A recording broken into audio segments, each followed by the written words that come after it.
Estou muito feliz de estar aqui compartilhando com você essa noite. O Espírito Santo falou coisas maravilhosas ao longo dessas semanas. Já era para estar aqui na semana passada, mas realmente tive um excesso de tosse aí no sábado. Não é Covid, tá? Mas eu tive graças a Deus, eu tive Covid há um mês atrás. Mas eu tive um excesso de tosse e nesse excesso de tosse, durante 1h30, fiquei totalmente sem voz. E minha voz ainda está um pouquinho, mas já voltou. Pai, muito obrigado por esse tempo, muito obrigado pela sua misericórdia, Senhor, muito obrigado pela sua bondade. Se não fosse a sua misericórdia, Pai, certamente não estaríamos aqui, Senhor. Pai, eu te agradeço pela vida de cada irmão que está aqui essa noite. Te agradeço pela vida de cada pessoa que está nos assistindo, Senhor. Que o Senhor derrame o seu amor de uma forma extraordinária, Senhor, sobrenatural, Pai, poderosa, Senhor. Pai, que o Senhor venha impactar os nossos corações, assim como foi falado aqui, Senhor, que rios de água viva fluam de nós, Senhor, e que o Teu Espírito Santo possa fazer a obra, Senhor, que o Senhor compartilhou no meu coração, Senhor. Que eu não atrapalhe aquilo que o Senhor queira fazer essa noite, Senhor, te dou total liberdade e te peço, Espírito Santo, que toda voz que não seja do Senhor seja calada agora, em nome de Jesus. Te peço que o Senhor acampe seus anjos nesse lugar. Te peço que o Senhor guarde as nossas mentes, os nossos corações, que estejamos dispostos, Senhor, a perceber aquilo que o Senhor tem para fazer em nossas vidas, em nome de Jesus. Amém? Realmente, eu sinto que Deus vai fazer algo maravilhoso aqui essa noite. A gente já pode dizer pelo louvor, né? Eu, quando entrei aqui, eu já percebi claramente o poder de Deus, a alegria do Senhor. E encheu meu coração, né? E é interessante, né? Às vezes a gente quer falar tanta coisa, a gente quer compartilhar tanta coisa, mas o Espírito Santo, às vezes, tem planos um pouco diferentes e a gente não consegue perceber tudo. A gente está fazendo uma reunião da Escola Sobrenatural, reunindo alunos e ex-alunos, né? A gente já formou em torno de 700 pessoas e a gente está reunindo esse pessoal uma vez por mês para se ver, para compartilhar e tal.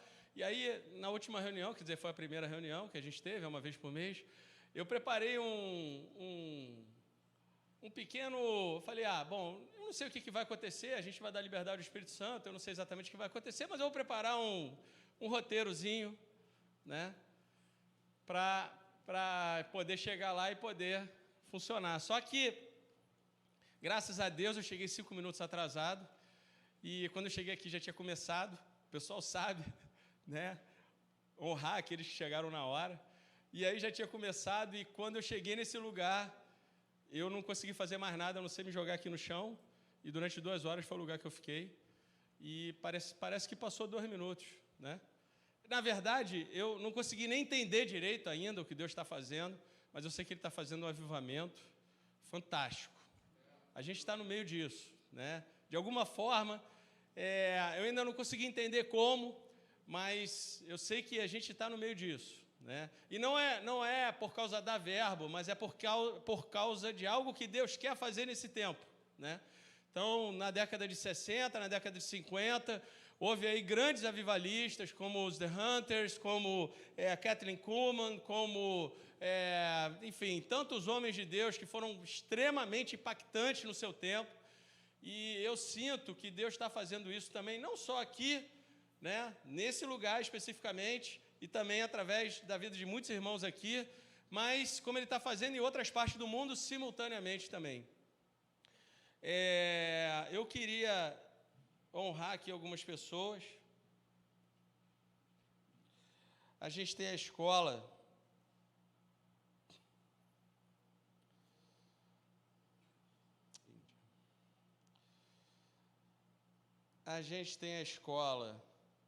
já tem 12 anos.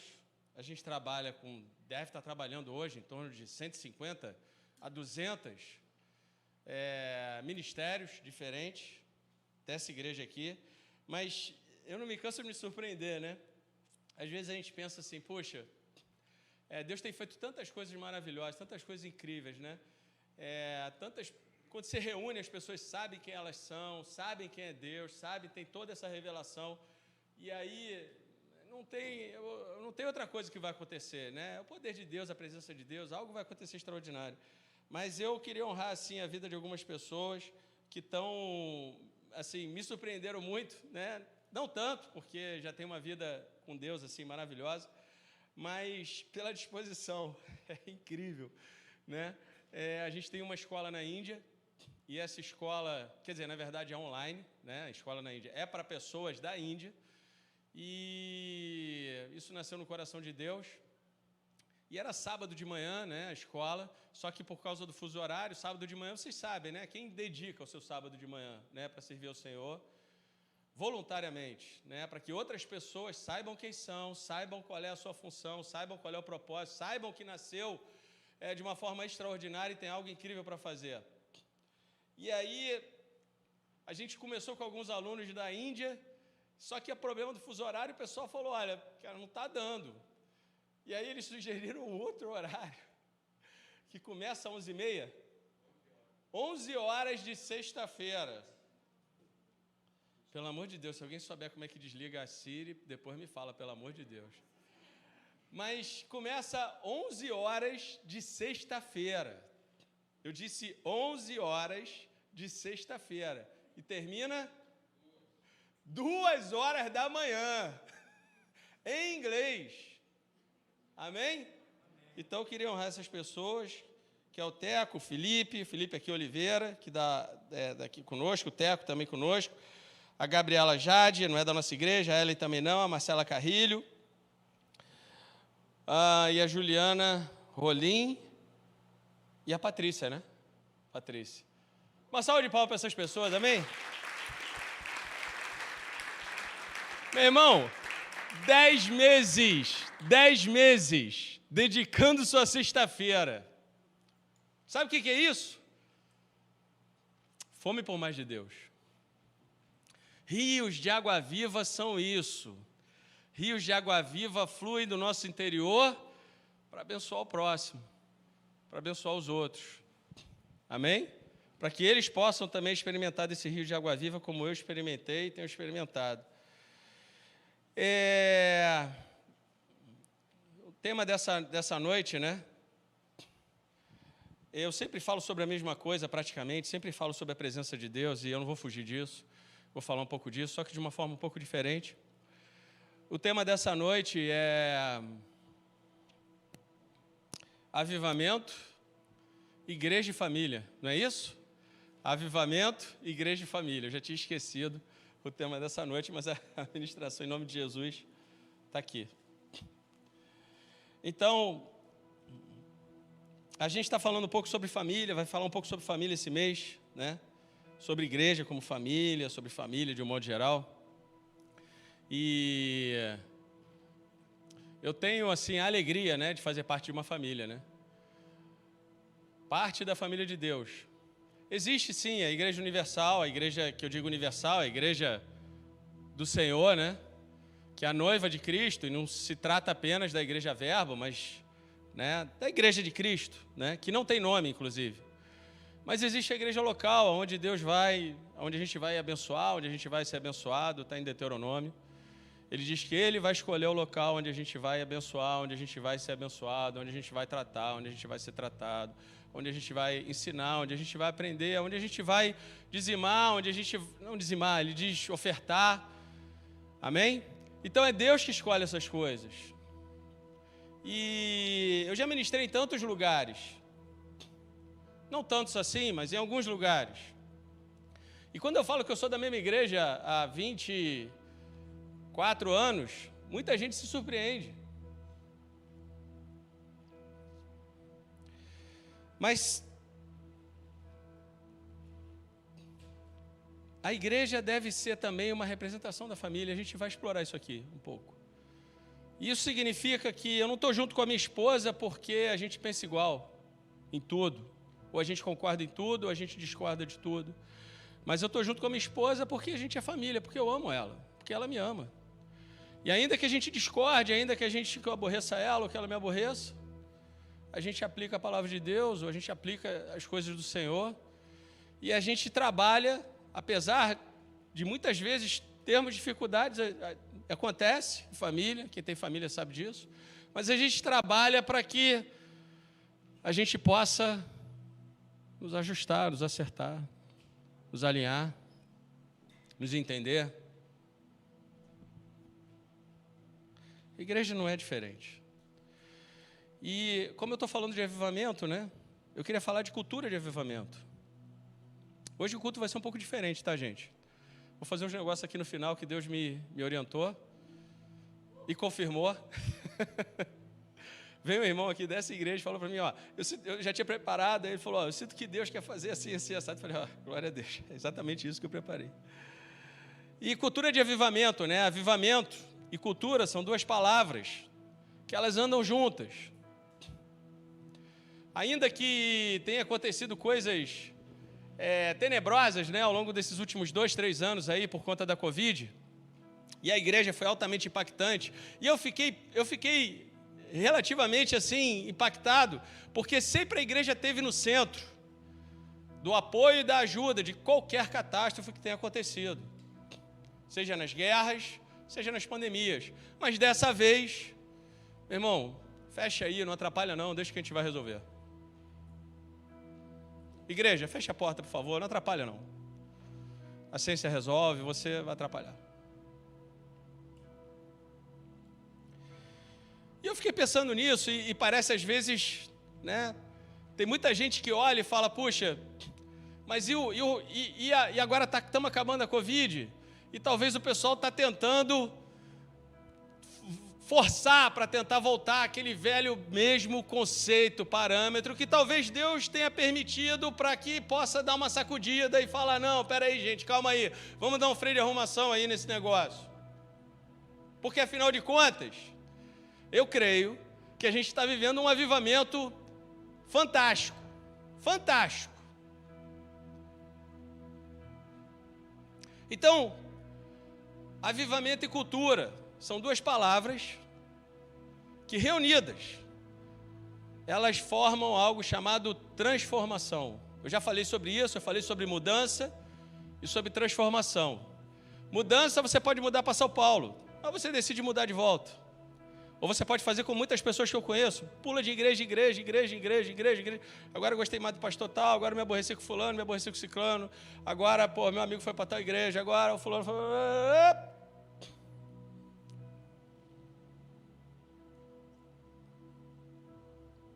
Mas transformação, isso é mudança, né? Agora transformação é como a lagarta e a borboleta, né? E todos nós estamos nesse processo, amém? Fala para a pessoa que está ao seu lado. Transformação, eu estou nesse processo. Desculpe o transtorno, estou em obras. A gente podia andar com essa plaquinha, né?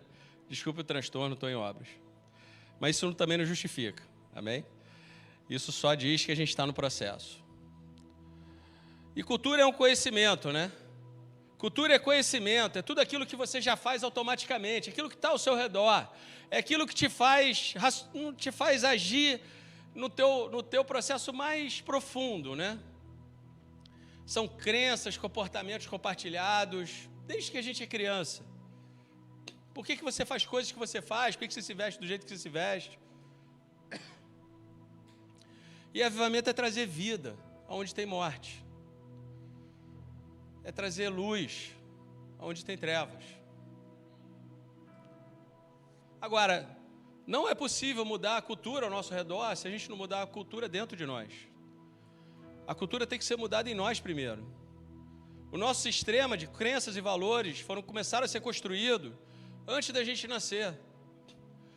Começou a ser construído com os nossos avós, com os nossos bisavós, foram passados de pai para filho, né? Bisavós, avós, pais. Quando meu pai começou a ser educado? Ele começou a ser educado por aquilo que estava sendo construído na mente do meu avô, que foi construído na mente do meu bisavô, pelas circunstâncias da vida, por aquilo que ele aprendeu através das outras gerações. E aí a gente forma esse sistema de crenças e valores tão profundo, né? E a psicologia diz que até os 8 ou 9 anos a gente forma a gente é uma esponja e forma uma estrada pela qual a gente vai andar nela.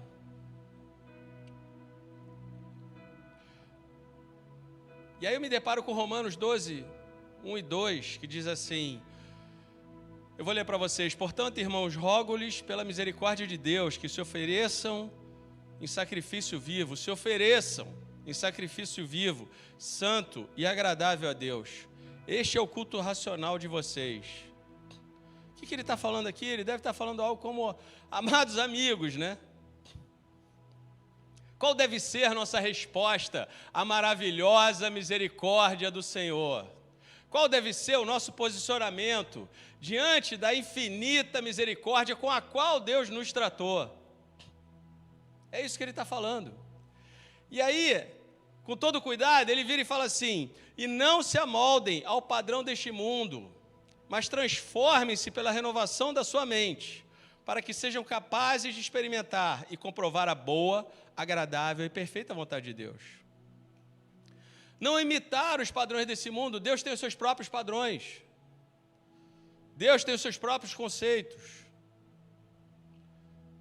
E a gente foi moldado de um jeito, como o ovo da Páscoa, número 7, número 10, eu quero branco. Tudo igual. Ah, saiu aquele, matei outro aí. E Deus nos fez seres humanos únicos,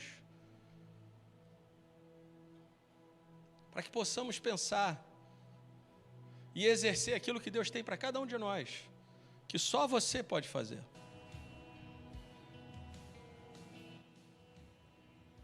Eu estou falando isso para a gente entender onde nascem essas culturas, né? E para entender isso, a gente precisa falar de família.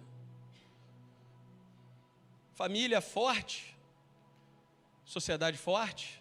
Família fraca, sociedade fraca.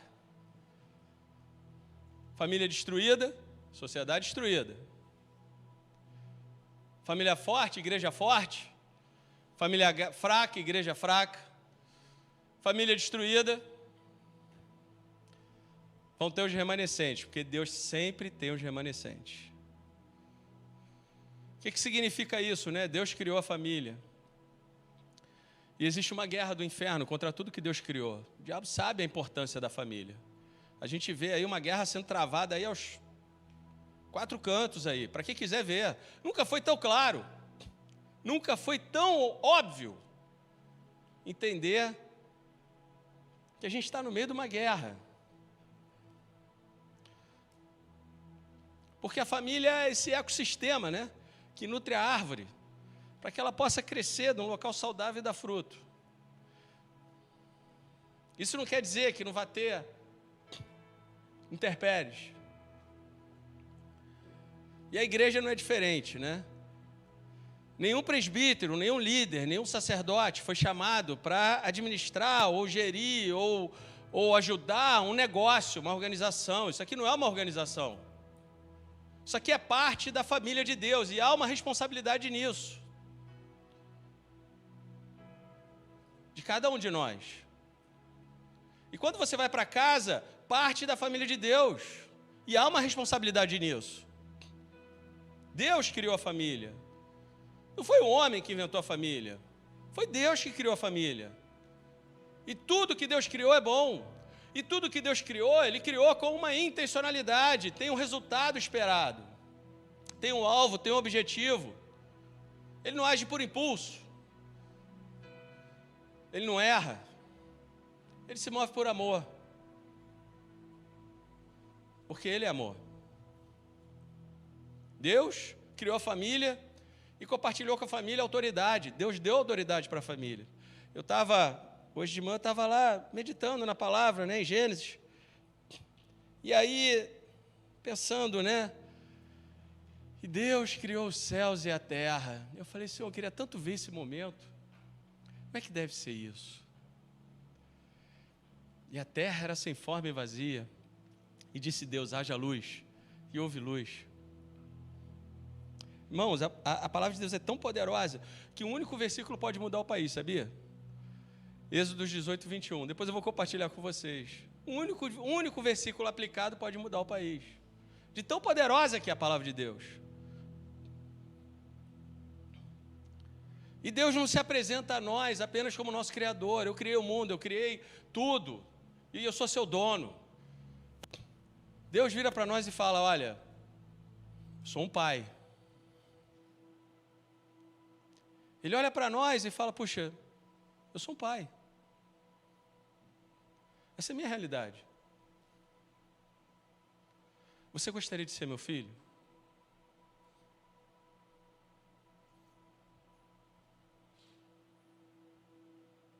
E ele é rei, nunca deixou de ser rei. Mas ele também é nosso pai. Esses dias eu estava em casa, estava todo mundo dormindo, era de noite, eu acordei de madrugada. Aí, o meu pé, direito, começou a ferver. Aí eu falei, Senhor, o que é isso? O Senhor quer me falar alguma coisa? Aí ele falou, não, eu só estou aqui. Eu só quero... Eu estava com a minha cabeça, acordei de madrugada, pensando tantas coisas, e eu estava ali realmente meditando, e orando a Deus, pedindo para Deus mudar o meu coração. A maioria das minhas orações são essas. E a oração que eu mais gosto também de fazer é Deus socorro. Mas a segunda oração que eu mais faço é essa. Deus me transforma, me ajuda. E aí meu pé estava fervendo e eu falei, Senhor, mas por que meu pé está fervendo? O Senhor quer que eu cure alguém? Quer curar alguém sobre isso? O que o Senhor quer fazer? Ele falou, não, eu estou te chamando a tua atenção, eu estou aqui, calma, estou aqui. Uma vez eu estava andando no shopping, era recém-convertido. E aí eu estava conversando com Deus, eu falei, Senhor, o Senhor está aqui? Ele falou, eu estou dentro de você. E eu falei, e onde mais? Aí ele falou, olha, eu estou vindo ali. E aí eu olhei, e na minha frente estava vindo a Sebastiana, mãe da Andréia. Aí estava vindo a Sebastiana, e ela veio na minha direção, e ele falando para mim, tá vendo? Eu estou aqui, eu estou nela.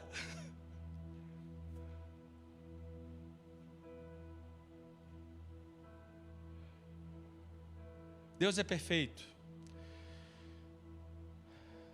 E Ele é bom o tempo todo, mas isso não significa que Ele não vai nos corrigir, não significa que a gente não vai ser confrontado, porque um bom pai também nos confronta, mas Ele também brinca. E a gente tem que aprender a viver com essa realidade, que Ele nos ensina, Ele brinca, Ele se diverte. Às vezes Ele só quer estar tempo conosco. Por quê? Porque Deus ama a sua conexão com Ele. Deus ama conexões. E um dos principais fundamentos de família é a conexão. Deus ama essas conexões. E Ele não gosta muito de conexões rasas. O Evangelho cresceu como um oceano, mas na profundidade de um copo de café. Então a gente fica naquela conexão rasa. Ele quer conexões profundas e cada vez mais profundas, porque então seremos como a aurora da manhã, que vai brilhando mais e mais até ser dia perfeito. Pensa comigo, Deus criou o homem com o objetivo de se relacionar com Ele, de ensinar, de ver seu crescimento, seu desenvolvimento, olhar ali, puxa. E a partir desse relacionamento, Deus anseia que a gente possa, a partir desse relacionamento, experimentar isso, viver isso, ter uma vida transformada e compartilhar e transformar também a nossa nação, a nossa sociedade, a nossa família, nossa igreja, as pessoas, o nosso trabalho. O que te machuca? Abandono? Injustiça? Traição?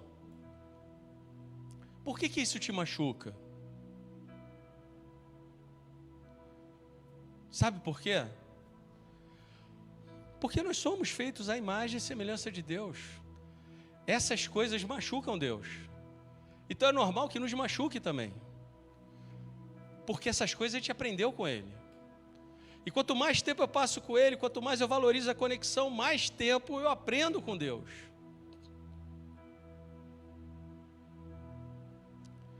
E muitos sentimentos que a gente experimenta, Deus também experimenta.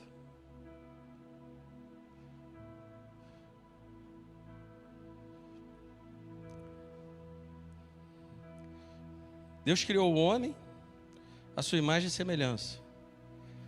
E o homem era incrível. O homem e a mulher, ele fez a primeira família. E ele deu autoridade a esse homem. Deu autoridade a essa mulher. E eles co-governavam com Deus a terra. E a Bíblia diz em Salmos, a terra, os céus são o céu do Senhor e a terra ele deu aos filhos dos homens. E o diabo, o que ele queria? Aquilo que ele perdeu. Ele queria autoridade. E ele foi lá e subjugou a criação. E a Bíblia diz em Romanos que você é servo de quem você obedece. E a gente não só trocou, a gente não apenas pecou, a gente trocou o senhorio. Se desviou completamente da obra de Deus. E a gente vê o homem cheio de limitações, sendo guiado por outra influência, que não a influência de todos os dias, aquela conexão gerada, aquela conexão valorizada, aquela conexão que Deus todos os dias fazia com os seus filhos, com Adão e Eva. E quando a gente perdeu essa conexão, a gente perdeu tudo, ganhou nada. Porque a conexão com Deus é vida, gerou humanidade, gera reis, como Davi, gera reinos, gera guerreiros, gera homens e mulheres, famílias incríveis de Deus, gera salvação. Essa conexão com Deus gera salvação. E aí eu queria entrar rapidamente na história de um homem que tinha 2 filhos.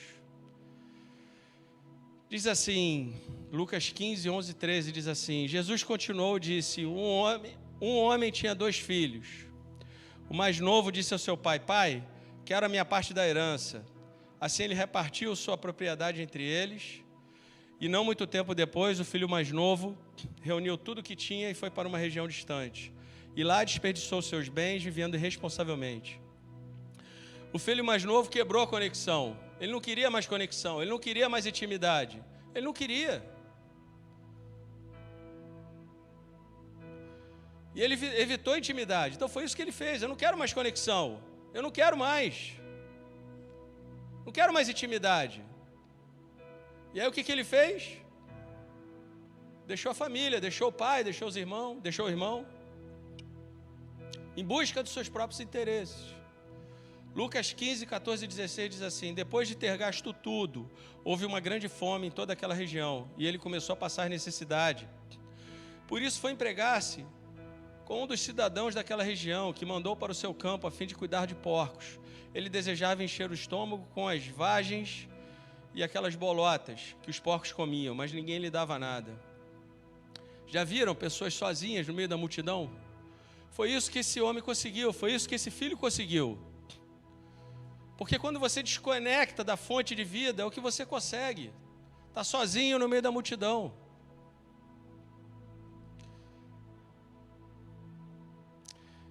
Mas foi nesse momento que ele teve a revelação mais importante da sua vida.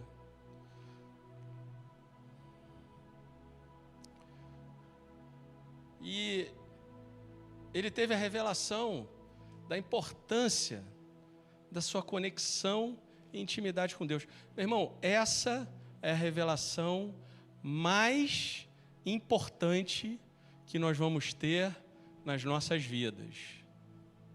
Enquanto vivos, a importância de guardarmos, de honrarmos essa conexão com Deus.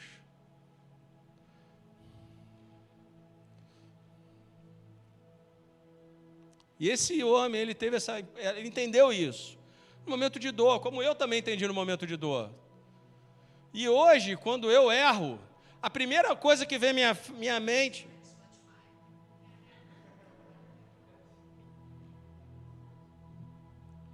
É muito chata, Siri. A primeira coisa que vem à minha mente, quando eu erro, é essa conexão com Deus. Eu quero a qualquer custo manter essa conexão com Deus aberta, valorizar essa conexão com Deus, falar assim, o que eu tenho que fazer? Que a Bíblia é clara, Errou, irmão? Deus vai estar de braços abertos. Mas a gente precisa dessa revelação. A gente precisa desse entendimento. O que te faz o que faz? O que te valoriza primeiro? E essa revelação veio através de dor. Ele teve uma experiência no chiqueiro. Alguém aqui sente falta da luz nesse momento? Ninguém, né? Porque a luz está aqui. Mas quando falta a luz, e você está ficando sem bateria no seu celular, e você pensa, puxa, que falta que a luz faz. Ninguém sente falta do que tem abundância.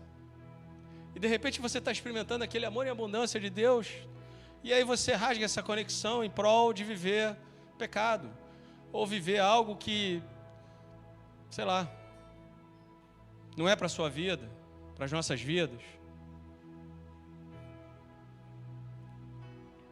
Mas aí, essa conexão de alguma forma é rompida, não do lado de Deus, mas do nosso lado.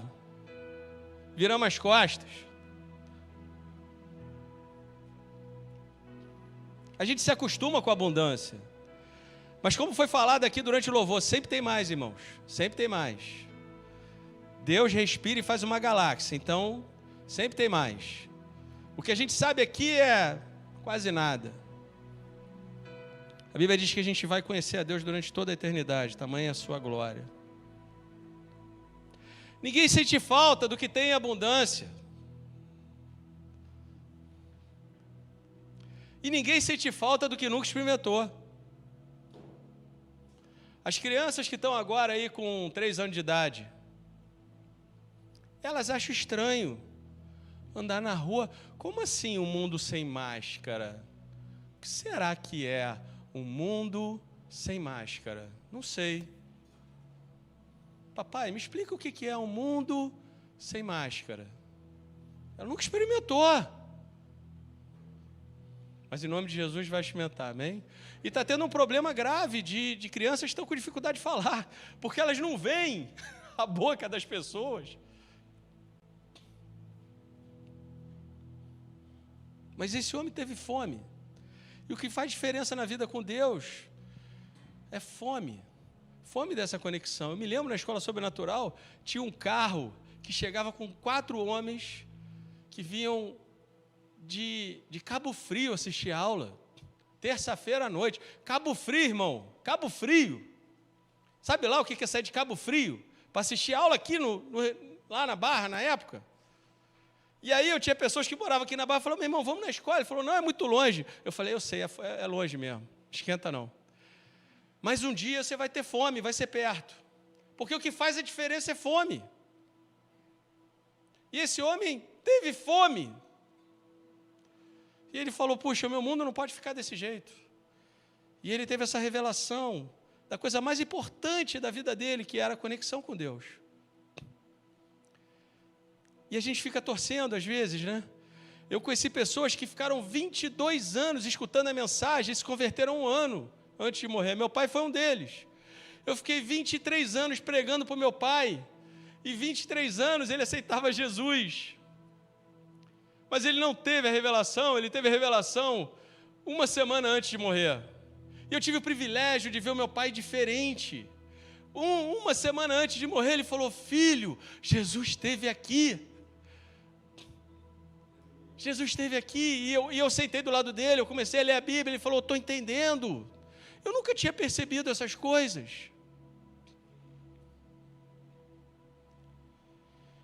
E aí diz assim, caindo em si, em algum momento a gente vai entender que essa conexão é a coisa mais importante que a gente tem. Não é o seu trabalho, não é o teu trabalho é importante, tudo é importante, mas essa conexão com Deus, que te proporciona arrependimento, que te proporciona uma revelação do céu, que te proporciona uma revelação de entendimento, de como se comportar, de como agir, de como tentar resolver as dificuldades da vida. E aí ele diz assim, caindo em si, ele disse, quantos empregados do meu pai têm comida de sobra? E aí ele falou, poxa, eu não sou digno. E quantas vezes eu já falei para Deus, Senhor, eu não sou digno. Eu quero me rastejar aqui nos teus pés. Eu sei que eu não sou digno. Me perdoa. Mas eu sei que a minha conexão com o Senhor é a coisa mais importante que eu tenho. Como é que eu resolvo?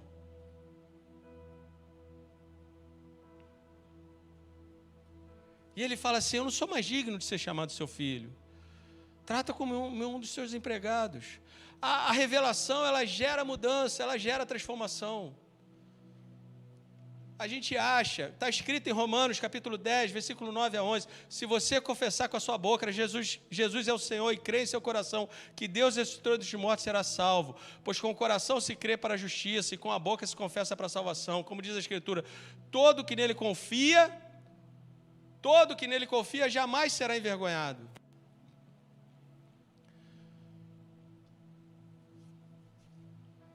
Jamais será envergonhado. Todos que nele confiam, jamais serão envergonhados. Sabe o que ele está falando aqui?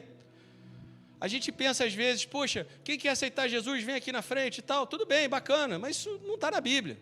É bom, não tem problema, não faz mal, não tem problema nenhum.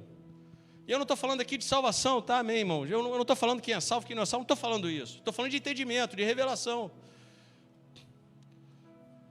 Sabe o que ele está falando aqui para os romanos? Ele está falando, tem o César que diz que é Deus. E uma vez por mês você tem que acender incenso para ele. Mas, se você confessar a Jesus como seu Senhor, você vai correr risco de vida. É isso mesmo que você quer? É isso que ele está falando. É um posicionamento de vida extremo, real. Não é, eu faço parte, sou evangélico. Não é isso.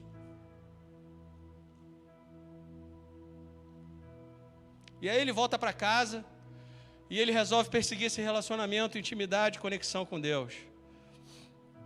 Queria abrir um parênteses aqui para conexão.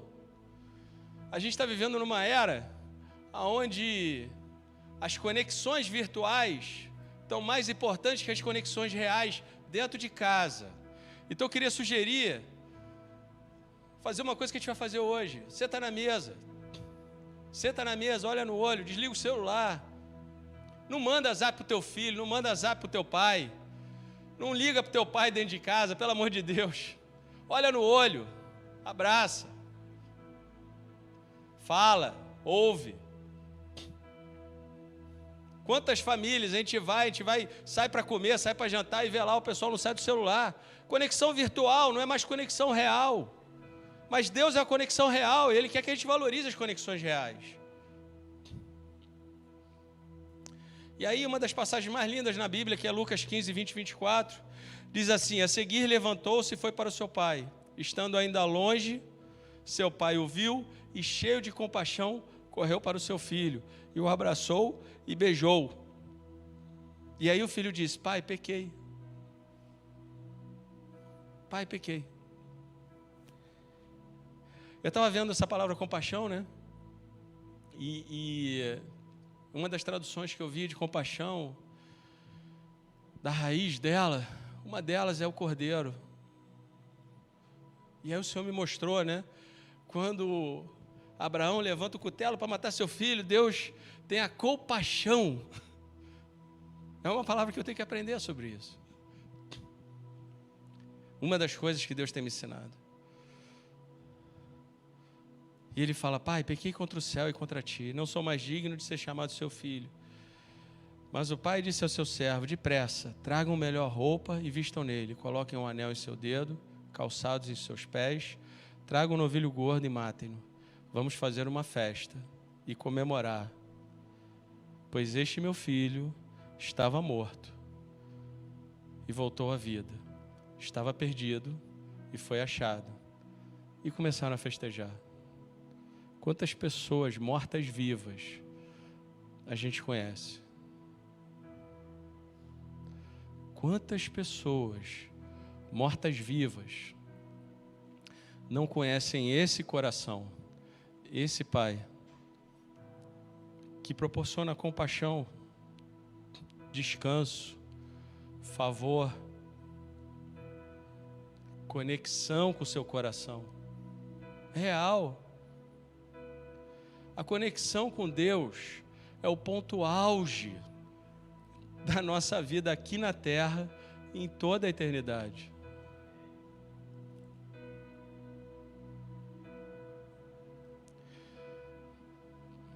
Ela vai permitir que a gente tenha vida em paz, não uma vida perfeita, mas vai nos proporcionar uma vida feliz. Uma vida feliz, irmãos. Salmo 128 fala isso.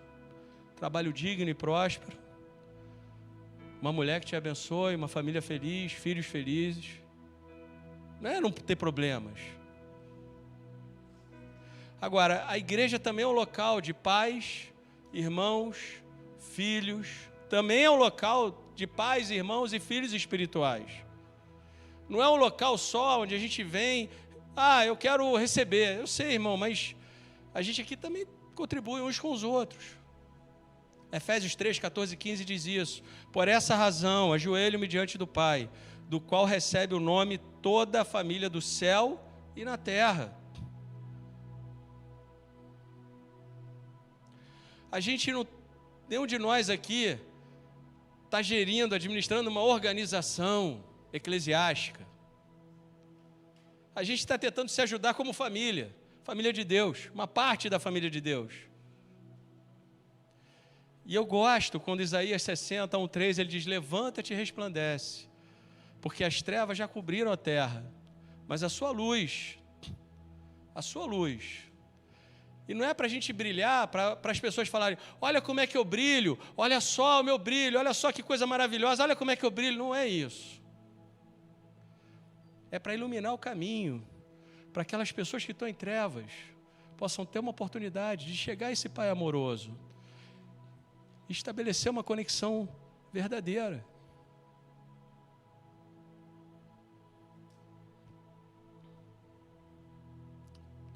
Gênesis 1:31.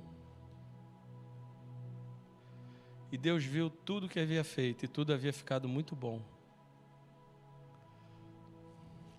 Deus viu tudo o que fez, e ficou muito bom.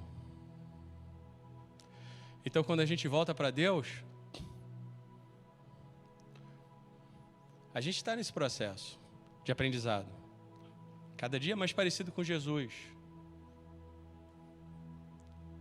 Cada dia mais parecido com Jesus. Não é ser Jesus, mas é cada dia mais parecido com Jesus. O que Jesus faria nesse lugar? Porque Jesus falou, eu faço o que eu vejo meu Pai fazendo, porque ele valorizava essa conexão com o Pai o tempo todo. Você sabe por que ele soou sangue? Porque ele sabia que era o único momento dele na terra que ele ia perder essa conexão com o Pai. E aí, para uma pessoa que tem conexão com Deus, esse é o momento mais assustador. Eu prefiro morrer. Na minha casa, eu já falei isso. Eu prefiro morrer do que voltar para ser a velha criatura, do que perder essa conexão com Deus.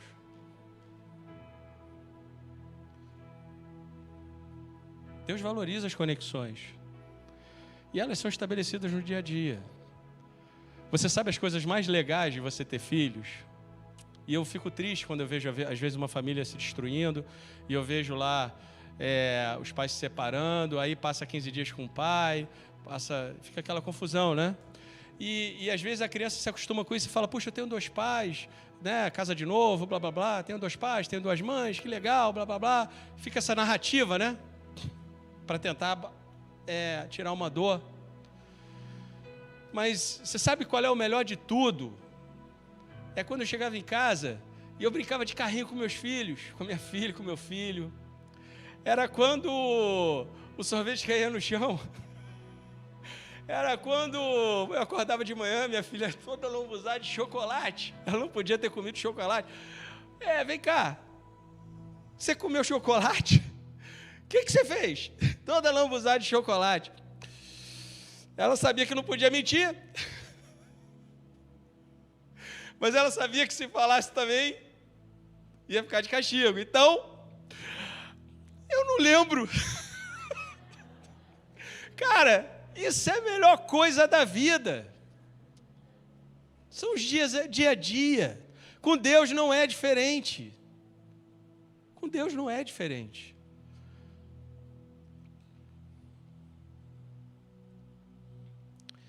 E eu estou terminando.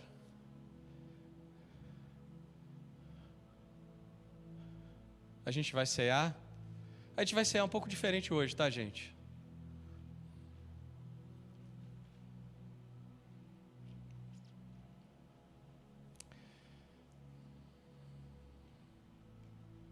Eu amo a ceia. Eu amo a ceia.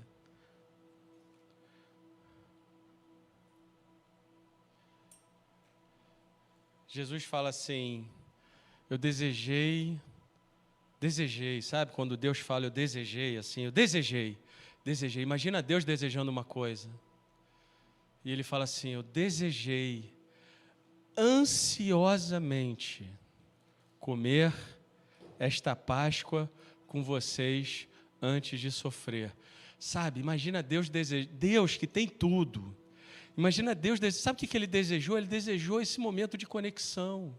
Ele desejou a mesa, Ele desejou estar sentado na mesa, olhar no olho, cantar com eles, rir junto. Falar coisas que confrontaram eles. Tem um dos versículos mais assustadores para mim na Bíblia, que está justamente na mesa. Quando Jesus está na mesa com eles, que Ele fala assim, um de vocês é o traidor, e de repente você vê todos eles olhando e falando assim, sou eu, Senhor. Eu falei, meu Deus, esses caras passaram 3 anos com Jesus, como é que eles podem ter dúvida?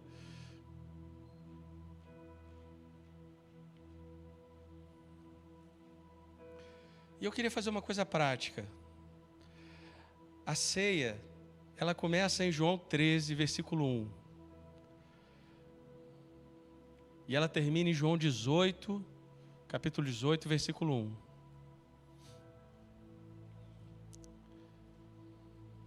Eu queria fazer uma coisa prática.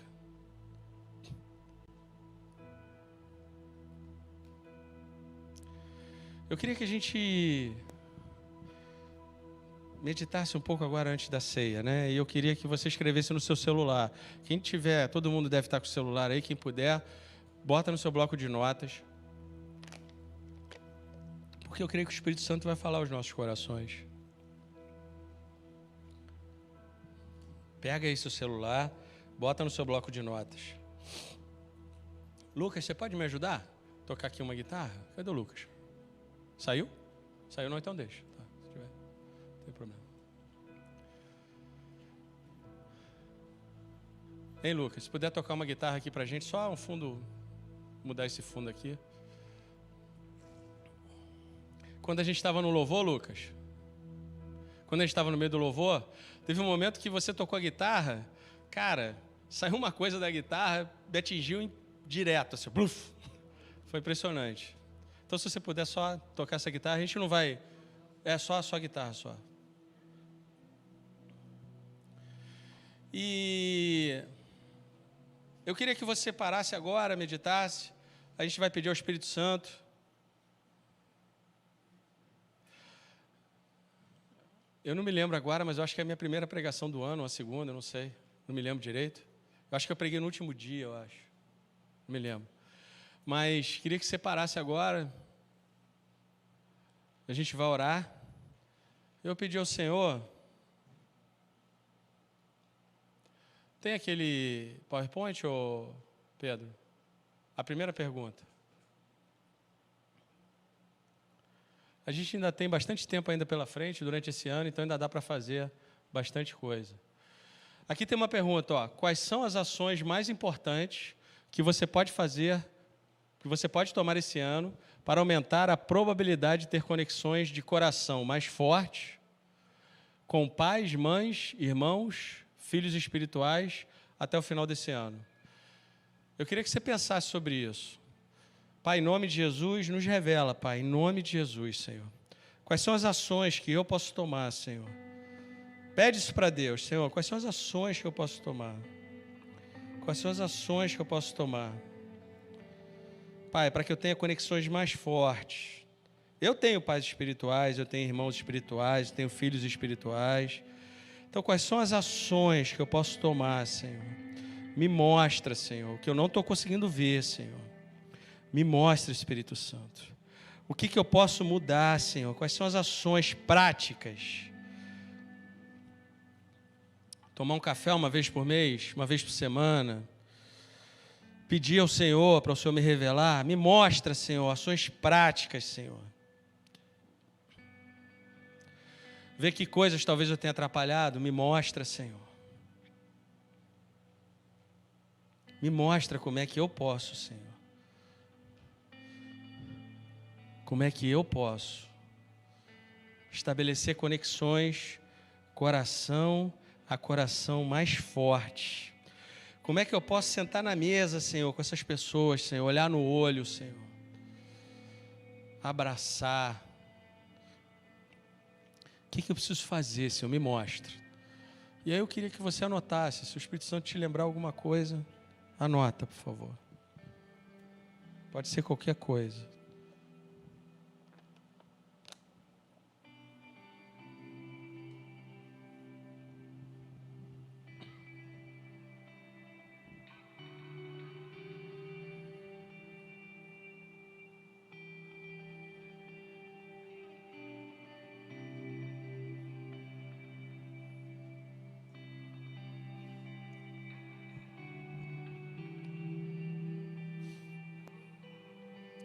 O Nedson, por exemplo, compartilhou, né? De orar junto, de ler a palavra junto.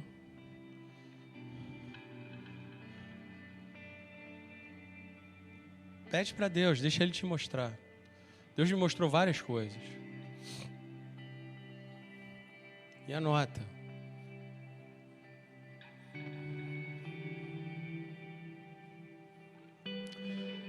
E a segunda pergunta, né? A segunda ação que eu senti do Senhor da gente tomar, e a gente vai encerrar, vai cear e vai encerrar. Pode botar para a gente? Quais são as 3 ações que você tomará para implementar com sucesso uma cultura de família saudável em sua casa, sua vida, pais, mães, irmãos, filhos, filhas? Vou dar um exemplo. O Senhor tocou no meu coração para eu sair mais com a minha mãe, por exemplo. Ter mais tempo com ela. Falou claramente comigo isso. Isso é um exemplo. E pode ser para qualquer coisa. Pode ser para tomar café, pode ser para... Ela foi na piscina com a gente. Falei, mãe, vamos na piscina. Pode ser para qualquer coisa.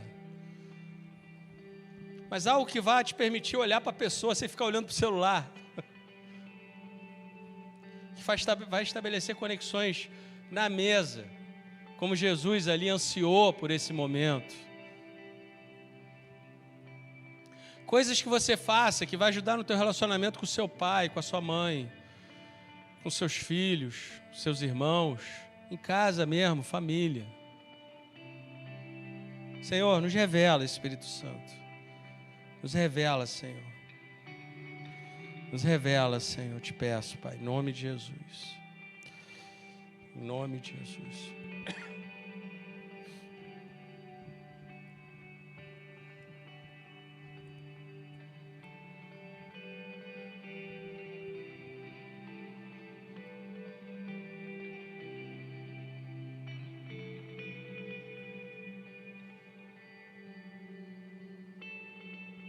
Anota, por favor. São ideias que o Senhor está te dando. E se você não receber agora, continua pedindo, porque Ele vai te dar.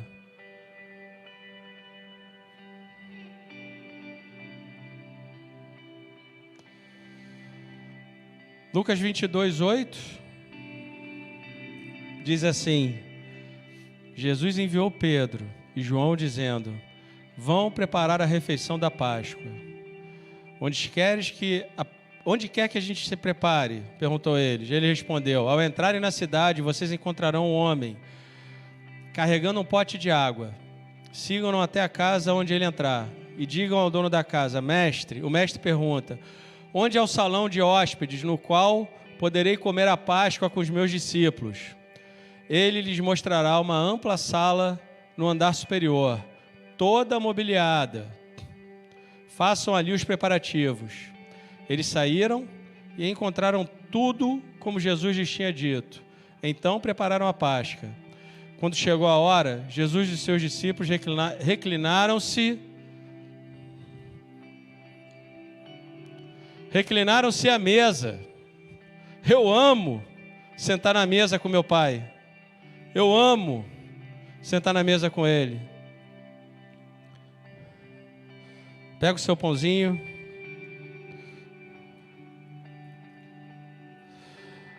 E ele diz assim: e disse-lhes: desejei ansiosamente comer esta Páscoa com vocês, antes de sofrer. Pois eu lhes digo, não comerei dela novamente, até que se cumpra no reino de Deus. No reino de Deus é aqui, é agora. Pois eu lhes digo que não beberei outra vez do fruto da videira, até que venha o reino de Deus.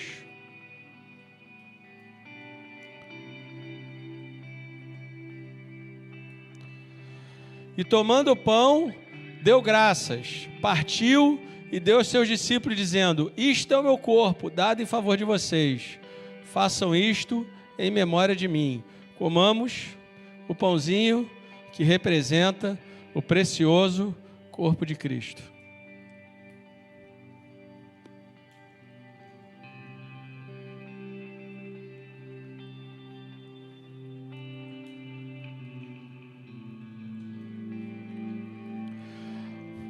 Da mesma forma, depois da ceia, tomou o cálice, dizendo: este é o cálice, é a nova aliança no meu sangue, derramado em favor de vocês. Bebamos o suco de uva que representa o sangue de Cristo.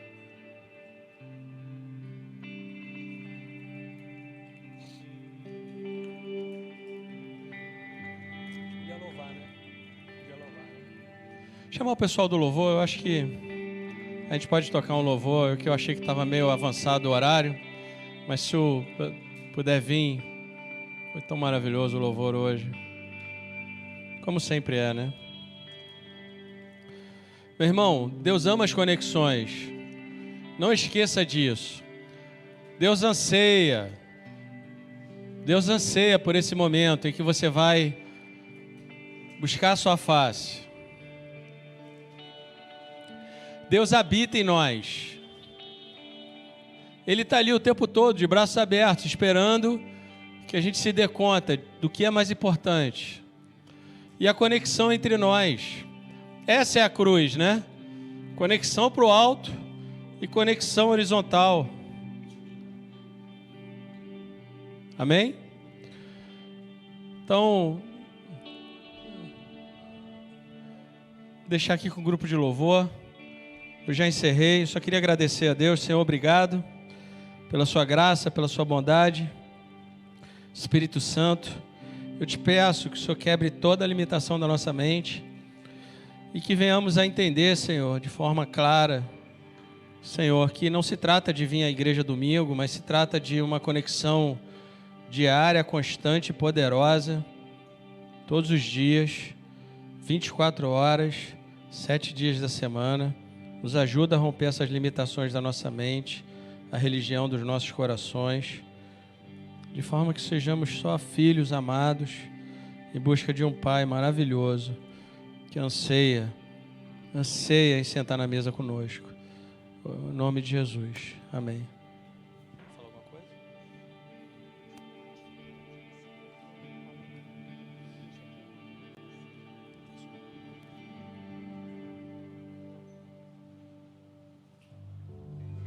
Oi, gente, boa noite. Eu tenho muita vergonha de vir aqui à frente, mas Jesus está tremendo. Só para ratificar o que o irmão pregou, vou tentar me segurar aqui, gente. É para a gente acreditar mais nesse livro, sabe? Eu passei uma situação esses dias que a gente almeja muito essa questão de querer fazer a diferença lá fora. A gente fala isso, né? Deus me usa, eu quero fazer a diferença. Só que quando você se depara com a situação na prática, você fica assim, meu Deus, o que eu faço? Eu estou vendendo um churrasco ali no Recreio, na Bem-vindo, né? E eu fiz um mapeamento para saber se lá tinha milícia, se não tinha milícia, e coloquei o pontinho lá. E esses dias foram os milicianos lá falar que se eu continuasse lá, iam quebrar tudo. Eu falei, amado, eu sou cristã, isso aqui é de Deus, e eu estou aqui para fazer a obra dele. Estou vendendo, e isso aqui é para ajudar projetos. Chamando a chamar o chefe vai vir aí. Eu falei, tudo bem, eu vou conversar com ele, você é a mesma pessoa que eu estou falando com vocês. E ele chamou o chefe chegou lá, e ameaçando, né? Eu me deparei assim, eu falei, Deus, como é que eu vou fazer para lidar com uma situação dessa? Eu falei com os amigos que são da Civil, da Federal, e eles falaram assim, se precisar da gente está aí. Só que eu queria que Deus me desse uma direção, sabe? Uma palavra. Eu falei, Deus, o que eu vou fazer? E o que você falou sobre conexão foi muito incrível, porque eu passei a noite orando, eu falei, Deus, eu não quero que seja da minha força, sabe? E Deus me deu uma palavra na segunda-feira de manhã, que diz assim, aqui 2 Coríntios 4, temos, porém, este tesouro em vasos de barro, para que a excelência do poder seja de Deus e não de nós. Nós somos atribulados por todo lado, contudo, não angustiados. Nós ficamos perplexos, mas não em desespero. Perseguidos, mas não abandonados. Abatidos, mas não destruídos. Sempre carregando no corpo a morte do Senhor Jesus, para que a vida também de Jesus possa ser manifesta em nosso corpo. E quando eles chegaram, eu lembrei dessa palavra que Deus tinha me dado e li para eles, sabe? Porque a minha vontade era de chamar meus amigos, né, da PF, da Civil, vão lá e resolve. Só que Deus falou assim, filha, eu morri por eles também. Então, sabe, você se depara ali com a tua vida diante daqueles homens, né, armados, e você fala, pô, eu vou abrir mão disso, eu vou pagar a taxa que tem que ser paga e tá tudo bem. Só que você lembra lá atrás que você falou para Deus, Deus, eu quero fazer diferença, sabe? E você está diante de um sistema que é pesado, que é forte, só que a tua vida está em risco. Só que a gente tem que acreditar nesse livro, sabe? Quando Deus deu essa palavra, e eu li para eles falaram assim, verdadeiramente você serve um Deus vivo. Eu era da igreja, eu estou afastado, o chefe da milícia toda aqui do Recreio. E eu comecei a chorar muito na frente dele, sabe? Eu falei assim, cara, o Deus que a gente serve é um Deus vivo, eu tenho certeza que Ele está aqui. E eu tenho certeza que Ele ama muito vocês. E eles foram, a gente tocou na mão, né? Eles foram embora e falaram assim, ninguém vai mexer com você aqui. E eu falei, não se trata de taxa, de quantidade de valores, mas sim pelos princípios que eu carrego. Eu não vou abrir mão disso, sabe? E eles foram embora pensativos. Tipo, eles falaram pra mim assim, parabéns, porque você é a primeira que não aceita isso aqui nesse bairro. E a gente não volta mais aqui. Então, gente, só para ratificar o que o Ronaldo falou, a gente tem que acreditar nesse livro, sabe? Deus deu uma palavra, eu com muita ousadia e ao mesmo tempo assim, meu Deus, vou morrer. E a mãe acabou de sair daqui, mas assim, Deus, Ele sempre está acima do sistema. A gente tem que acreditar, sabe? No trabalho, no casamento, não abra mão, sabe, desses princípios que aparentemente são coisas básicas, mas não são. Essa conexão, essa intimidade que a gente tem que ter com Deus, ela requer renúncias, e muitas das vezes é a tua própria vida. Amém? Obrigada.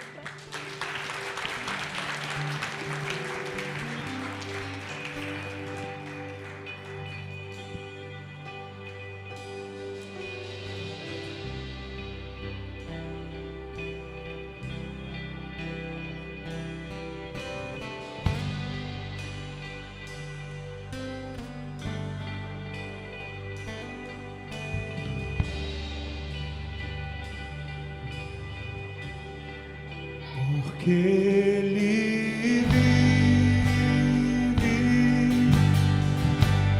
posso crer.